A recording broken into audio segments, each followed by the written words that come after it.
Right? So I'll start from there only.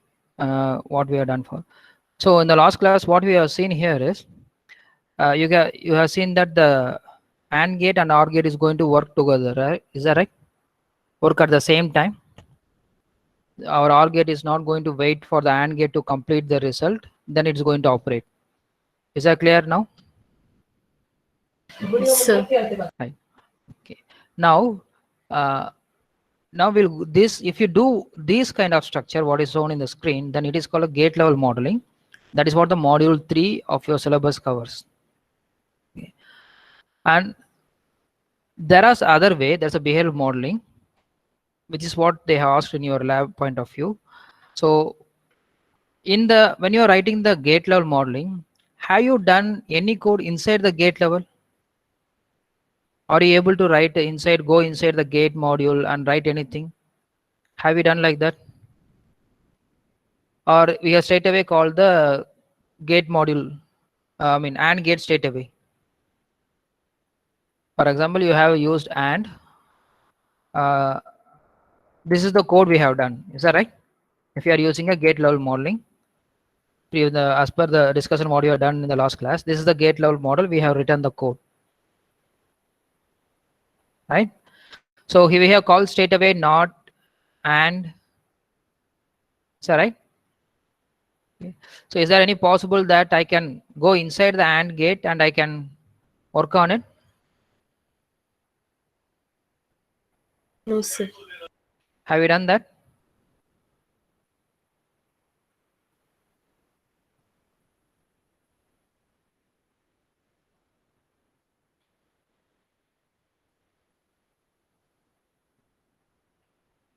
I hope we have not done that one, right? Okay. So as per the discussion, what we have done yesterday is, so you have this AND gate.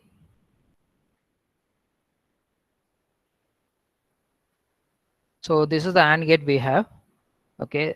These two AND gate, and here we are going to have a OR gate for us. So everything is going to work simultaneously, and based on the input values what you are going to give here, it is going to change the values. So it depends upon S bar dot A wire and S dot B wire. My OR gate is going to produce the values.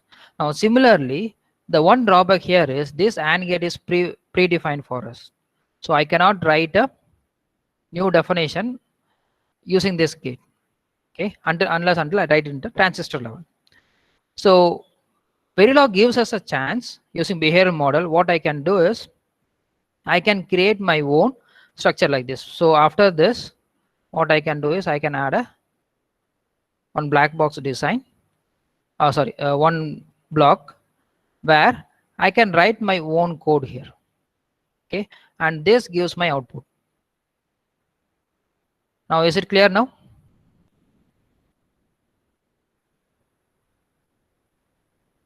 Yes, sir. Right?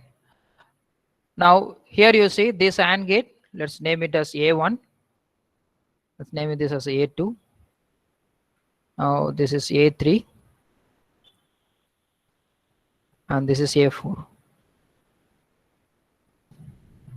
Right? Now as we have already seen, A1, A2, A3 is going to work simultaneously. Is that right?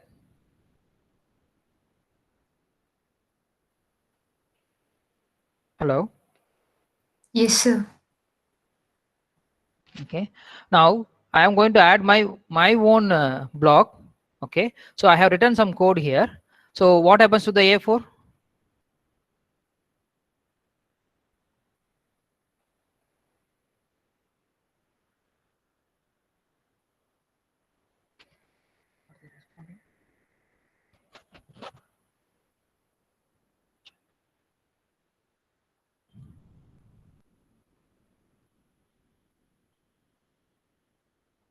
Hello? So everyone is clear with the concept of A1, A2, A3, where it is going to work simultaneously. Have you understood this Yes. concept? Yes, sir.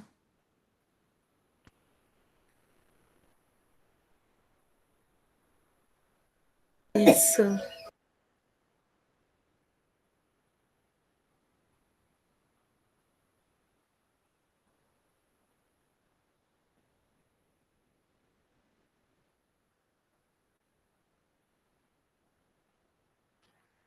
Hello, can you hear me?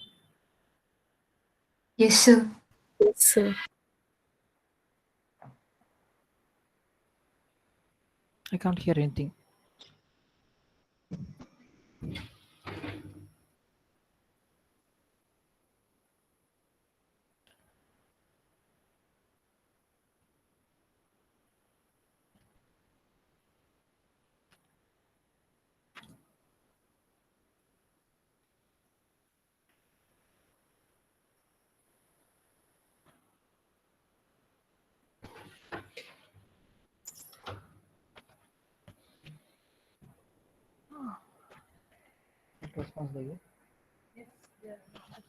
Okay, fine. Okay. Now, like the similar to the A3, now here is you have our gate. Similarly, we have created our own block, and this is also going to execute at the same time. But inside my block, it is going to execute in sequential manner. That's the only thing you have to keep in mind at this stage. Okay. So what is going to happen inside your OR gate? We are not known properly here. So similarly, since it is a predefined module for us, we just take advantage of that one. Whereas here we have our own block. So in this block, inside this block, I am going, all the statement is going to execute sequentially. Okay, after that only the next time will come into picture for compiling. That you have to keep in mind at this stage. Okay, so we will see the working in the theory part also. Okay, now in the, if you are writing our own block, it is preferred to have a behavioral modeling. The statement what we are going to use here is always and initial block. So these two are the blocks which we are going to use if you are going to write in a behavioral model. Okay. So inside the behavioral model, what are the keys I can use? I can do the if operation. I can use the switch operation. I can use the for. I can use while, repeat, and even I can call for the task and functions. So all these things has to come only in the behavioral modeling. Keep that in mind. All these statements, conditional statements, looping statement, function, everything should come only in the behavioral state model, not in your regular style. Okay, fine. So this is the Verilog code. If you are going to write in a gate level modeling, this is the Verilog code when you are going to write in a behavioral modeling. Okay. So in the behavioral modeling, when I say always, that means every clock tick, every change in the time, it will come to the always block. Okay, it will come to the always block. Then it goes inside this thing. So before going, it will check for this condition. So what we have given a three variables, c underscore s, comma I underscore a, comma I underscore b. So the comma represents OR operation for us. So whenever we use comma within the parenthesis, inside always, it is going to be OR. So if c underscore s or I underscore a or I underscore b, if any change of signal level is there, then I am going to execute the following code, which is between begin and end. So if I have changed the values, then automatically inside always it comes and it checks execute these statements. Now these statements will have, first it will come to the first line after begin, then it goes to the second one, then it goes to the third one, it goes to the fourth one. This is how the sequence will go. It goes one after the other. Right? So here what the first statement says? It says if s is equal to 1 tick b, so I am checking if my s is equal to 1, then my output is equal to a, else my output is equal to b. So if it is true, it will execute, then it will come out of the end board. If it is false, if this statement is false for us, then it will comes to the else, then it will execute, my output will be equal to b. Is that clear? So I hope you understand the if statement properly. Yes, sir. Yeah. Okay.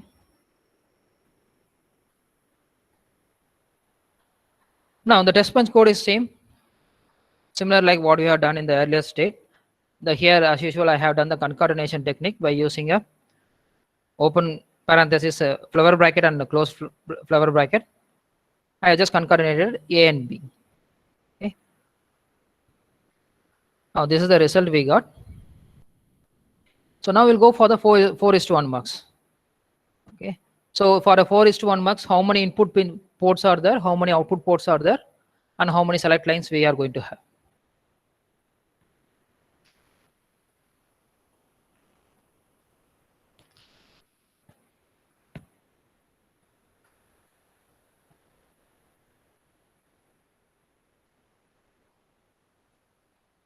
We have seen in the last class, the ratio is there, right? So we are going to have 4 input. If we are going to have 4 input, 2 power n is equal to 4, then what is the value of n? 2. 2. N is 2 select line. Okay, we have 4 input, 1 output and 2 select line. So that is correct. So that's what we are going to have. And this is a truth table for us, right? So I have 4 input name I have given as I0 to I3. So I0, I1, I2, I3, we have 4 input. And I have only one output, that label is Y, and 2 switch S0 and S1. So depends upon the switching, I will get the output. If it is S0 and S1 is 0, 0, then I will get the output as I0. What are the value available in I0? That has to be passed to the output side. Similarly, when it is 0, 1 for switch, then select line, then the output must be equal to I1.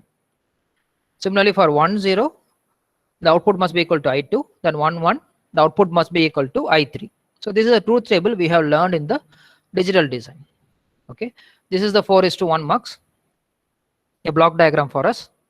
Okay, now this will be a circuit diagram. Normally, when we convert into Boolean expression, and if you simplify it, this is the equivalent circuit diagram. You might have got the same thing you have seen in your digital design also. Now, instead of writing in a gate level, what we will do is we'll straight away write in a behavioral model.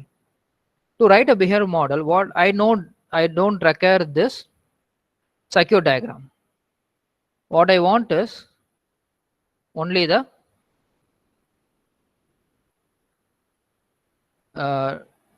truth table for us. If I know the truth table, that is sufficient for me to write the code in a behavior model. We will see how we can write that one. Okay. So this is the Verilog code for us. See the same thing. I have a output followed by input, then the select signal. I have given only one name for my input, I underscore data. See how I have declared here. Input 3:0. So this is comes under a data type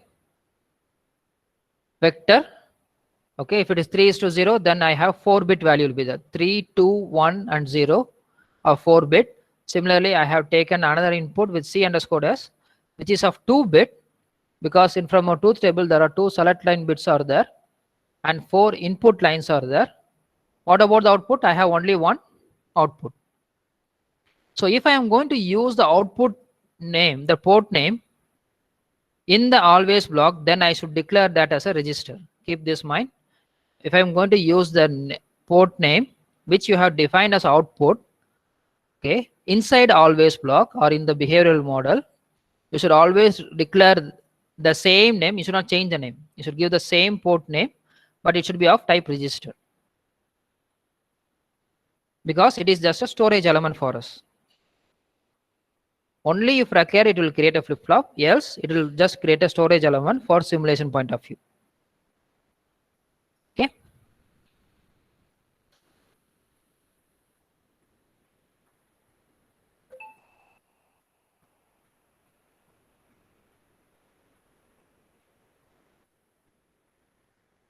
Okay. Now, inside the always, what are the parameters I have given? I have given the value of C underscore I, comma, I underscore data, as I told earlier, comma represent R.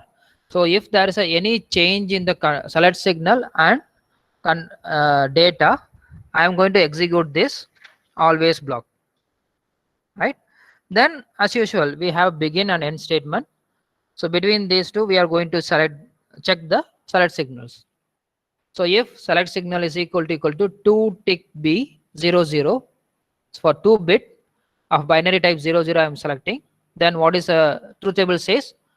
It should be of I0, right? Output should be equal to I0. So I0 represents a 0th bit location or the 0th I0 line. So instead of that, I have written I underscore data of 0. Similarly, then I go for else if, again same the same condition, checking for 0 1, assigning the I underscore data of 1 to output pin. Similarly for 1 0, I underscore data of 2. For 1 1, I underscore data of 3. If I get other than these 4 values, I have to get the output as unknown. Is there any way that we'll get other than these 4 values for controls select signal? Is there any other possible way values we can get? No, sir.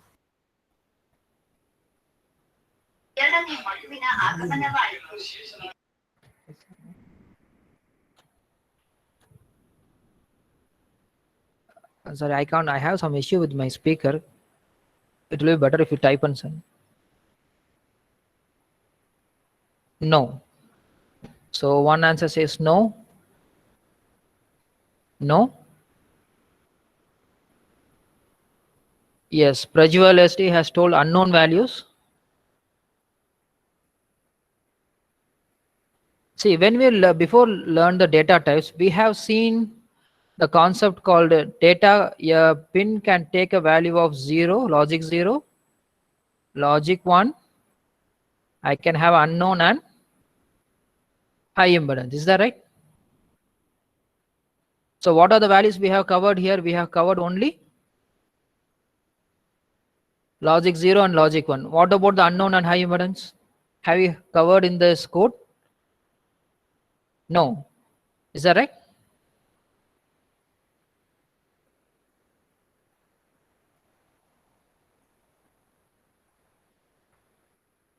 So did you remember this concept which you have learned in the module 2?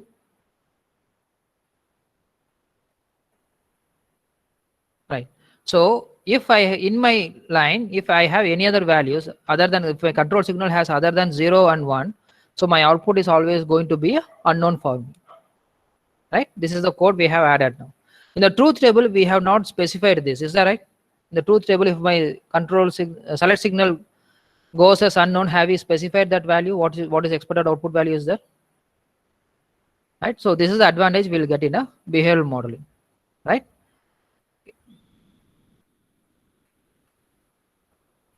So the test bench will be the same.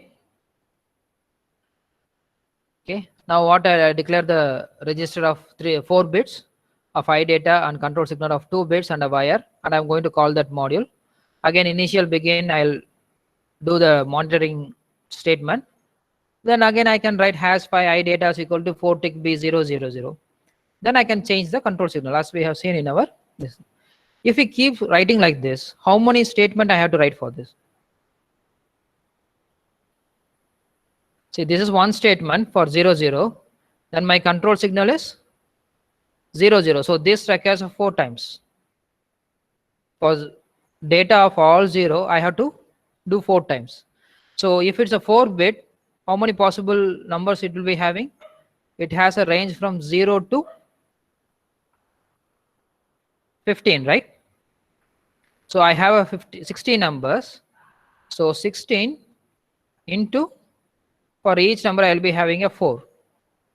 So that much time I have to write the code. Is that right?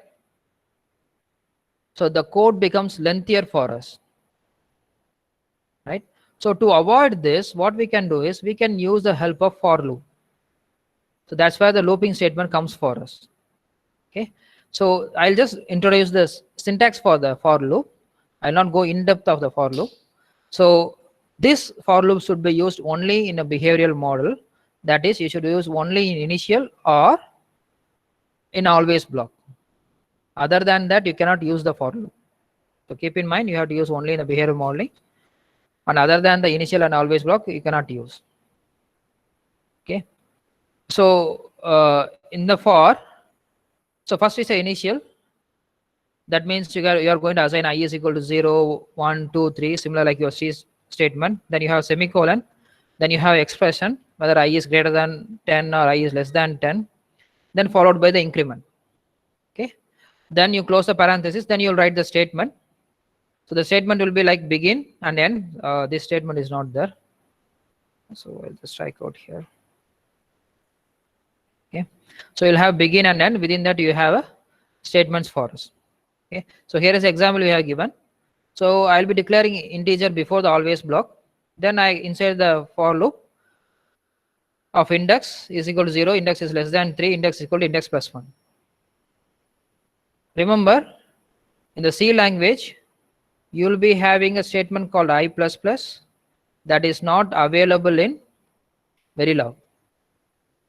Okay, you have I is equal to, if you want to increment, I have to write this I is equal to I plus 1. This is the statement I have to write. I cannot use this one. Okay, I cannot use I++.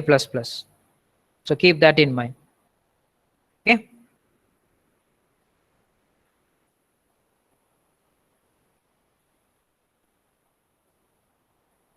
So as we have seen the concatenation technique, I no need to go through it again and again. Okay, so we'll take advantage of the same concatenation technique to write. See, this is the statement. If I use this one, what it says, this is of 4-bit, right? And control, that means select signal is of 2 bits. So totally I'm going to get the number of bits value will be of 6 bit. Is that right? My select data line will be of I0, I1, I2, I3, 4 bit, and the select line is another 2 bits. So I'll get a total bit as 6 bits. So I can use a concatenation method. I can say 6 tick B 000 underscore 00. Is that right? So in that first 4 will be allocated for the MSB 4 will be allocated for I underscore data, whereas the LSB 2 will be allocated for the select signals. Okay, so we'll take the same concept and we'll write it here. So instead of writing it individually, what I'll do is I'll put an integer I. I am making I is equal to 0. So if I say integer, integer is of how many bits? In the data type we have seen integer is of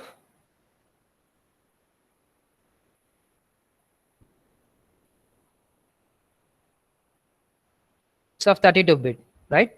So now when I put it here, I have a 32-bit number, right? So in that this concatenation is going to take only 6 bits. Okay, so this is nothing but equivalent to this statement, and this statement is same for us now. Instead of writing 6 tick B 00, I'll just say is equal to I. Then I am changing the value of I is equal to 1. If I substitute, then I'll get the value as here. Now the data value will be 0, 0, 0, 0. Then what about for the control? It will be 0 and 1. Whereas here the data value is 0, 0. For control, again it is 0, 0. So now we have changed the value. My data is still 0, 0. I0, I1, I2, I3, all the values are 0. Whereas I change my control signal values from 0, 0 to select signal values to 0, 1. So if I use the for loop here, now what happens? I value changes from 0, then 1, 2, 3. So I will change the control signal first, then it increments to data change to 0, 0, 0, 1. Then again changing the select signal to 0, 1, 0, 0, 0, 1, 0, 1, 0, 1, 1. So it keeps on going for us, right? So that's how we are going to write the test bench code now. So this is our test bench now. Okay. Now all the declaration is same as that of your previous test bench. So I underscore data will be a 4-bit. Again, select signal is of 2-bit. Then I have one wire. So I have declared the integer I here. See, I have declared the integer I. Now I have called the instance. Once I have called the instance, I am going for the initial block, which is again the behavior model. See the first statement here. I have made I is equal to 0. Right? Before executing anything, I have made sure that I'll set the I value is equal to 0. Okay, then as usual we have the monitor and everything to display. Then you can see here,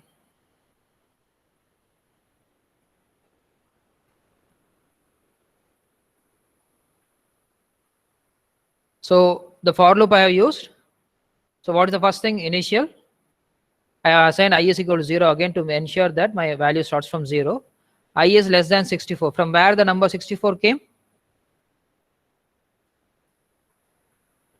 So we have seen the data is a 4-bit, right? This is a 4-bit. So since it is a 4-bit, I can have the values of 16, and this is of 2-bit. If it is 2, the values, the numbers it can be is 4. So 16 times 4, you will get the values as 64, right? So if it's a 64, the number should be changed from 0 to 63. Is that the loop we are going to have? So that's what we have given here. In the for loop, I is less than 0, so I is equal to 0, I is less than 64, that means 0 to 63 I should execute. Then I am incrementing it, I is equal to I plus 1. Then what happens here? I use a concatenation method. As 5, every 5 time units, I am changing the value. So I is I of I underscore data comma C underscore S, which we have discussed in the previous slide. Okay, the combined 6-bit value will be equal to I. So in the first loop, I value is equal to 0. So it will be all the data, all the values will be inside this I underscore data, and control signal, select signal will be equal to 0, and it keeps on incrementing for us.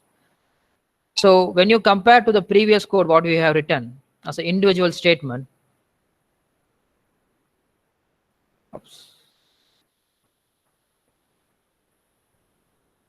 right? When you compare to the previous codes, so here I have to write individually, right? Every time I should write. Now this entire statement is reduced for us. Okay. So this will, so I have reduced into this, there's a 3 lines, and this is the result you have got for us. I just put a screenshot of first and last. In between I have not shown that. So it took 320 time units to complete my simulation. So you can see here, it is initially it is unknown. Then after 5 units, I have changed the value to 0, 0. And what is the expected output? Similarly, the data still remains the same. And you can see all the select lines are changed for me. Right? Then I have changed my data.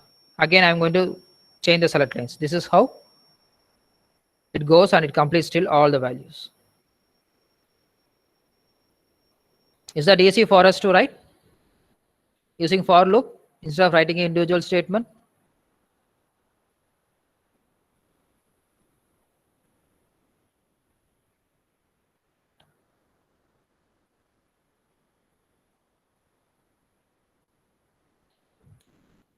Okay. Shall we go for the next thing? 8:1 marks.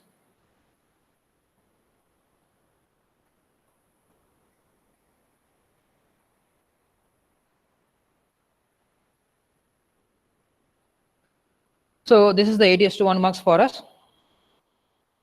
Again, sorry, it has a 8 input port.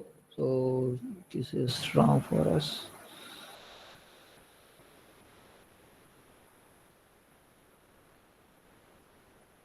So it has 8 input port, and it has 3 select lines, and it has 1 output port. So this is the equivalent diagram we have, and this is the truth table we have. So truth table, you are aware of that. Okay.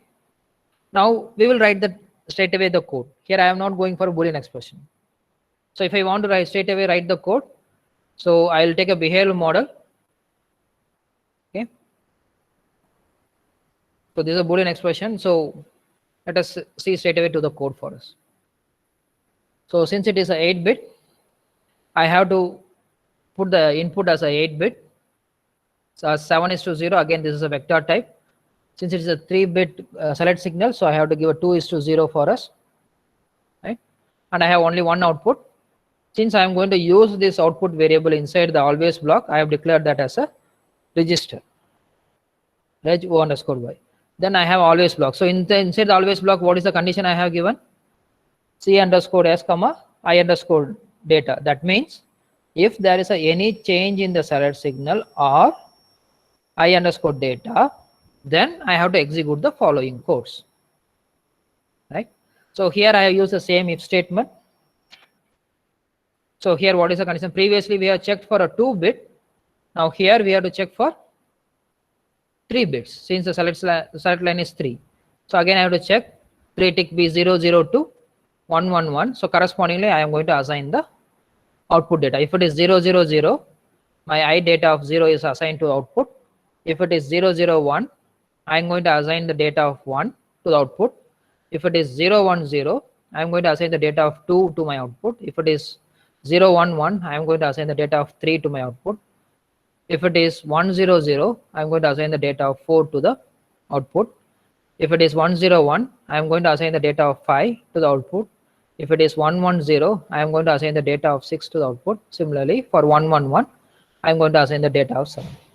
As we earlier discussed, there are possibilities that the select line can be unknown or high impedance. If that is the state, my output is always equal to unknown state. Right? So do you have any doubt in this code now?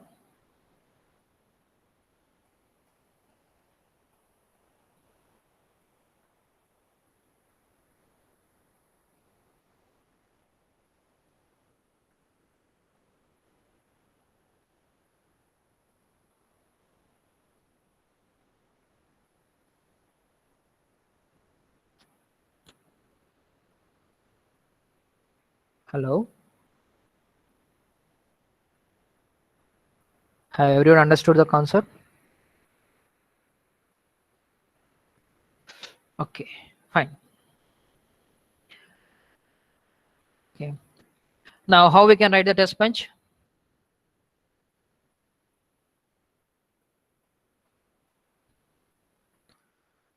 So can you someone find the number? Using for loop, we are going to do this one. So how many bit is there here? Data is of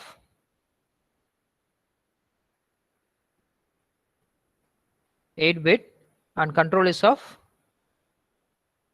3-bit.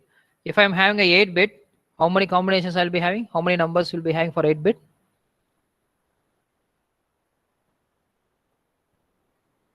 64.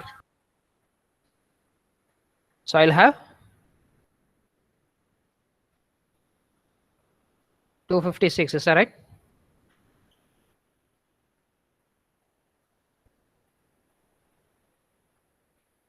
One second. 64 or 256 for 8-bit?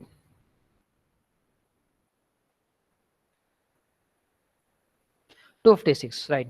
What about for 3-bit?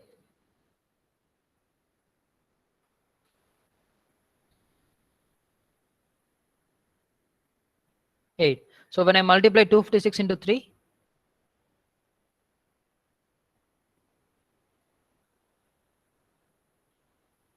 sorry, 256 into 8, sorry.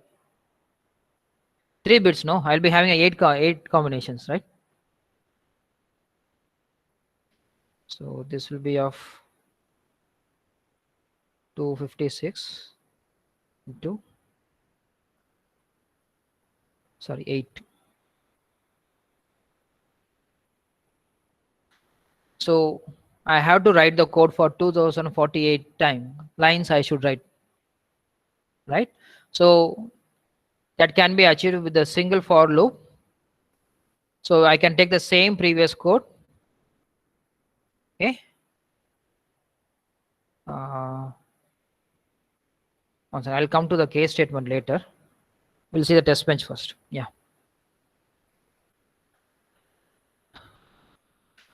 So you can see the same type of declaration which we have declared earlier. Same thing. I have called the mux. So here what we have done? We have a for loop. See, we have made I is less than 2048 and just the same statement. So just by changing the only this number, that is sufficient for us to execute the mux code. Is that right?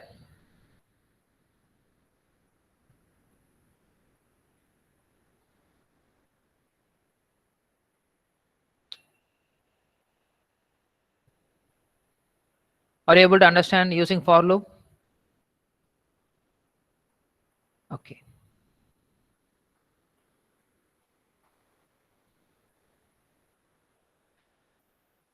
Okay, is everyone is clear with the if statement, if else, and for loop, and how to use always block?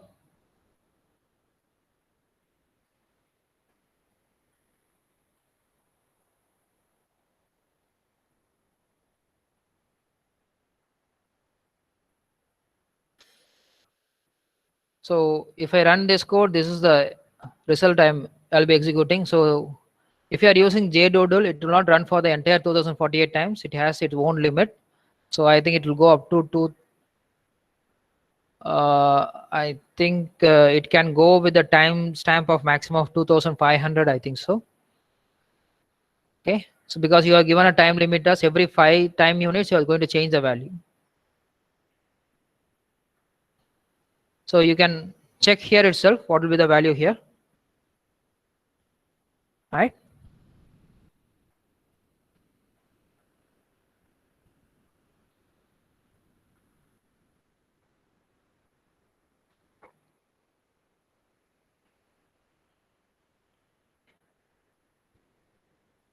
So if you're clear with the if statement, in the C language, you might have also seen there is an equivalent for if else if. The C language, you have the equivalent for if else if. So that's called case statement, switch case.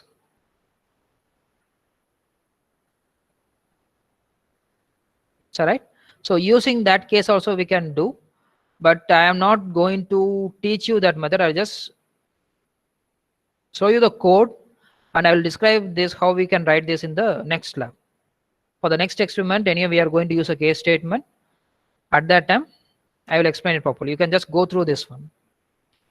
Instead of if, what I can write is case and the which variable I am going to use. Okay. Then I am just going to give the number 0, 1, 2, 3. This is nothing but a decimal system. Or the number what we can is decimal system. Then I'm just assign the value. This will work same as that of if else if. Okay. So we'll see this concept in the next class. So if you have any doubts, you can ask in behavioral modeling for a marks using if else, and for loop. Remember, this is your code in your lab for the first experiment. There are 4 programs is there. This is the second program of your first experiment.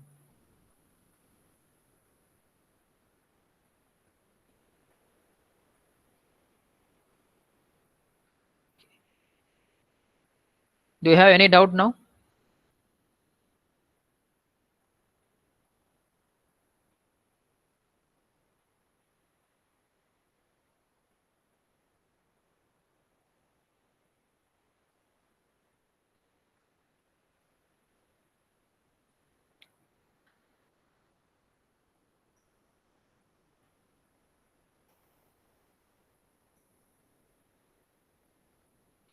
Anyone have any doubt?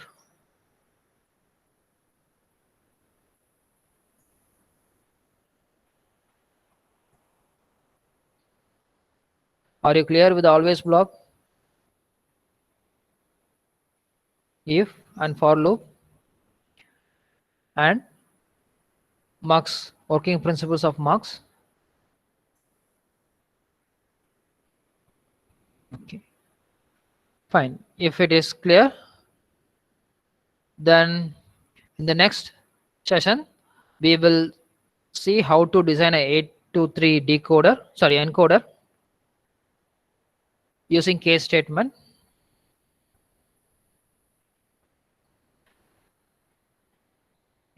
So from next week onwards, you'll have only 1 lab per week. I hope you might have got the timetable, right? So I request everyone to practice, and if you have any doubts, you can contact us.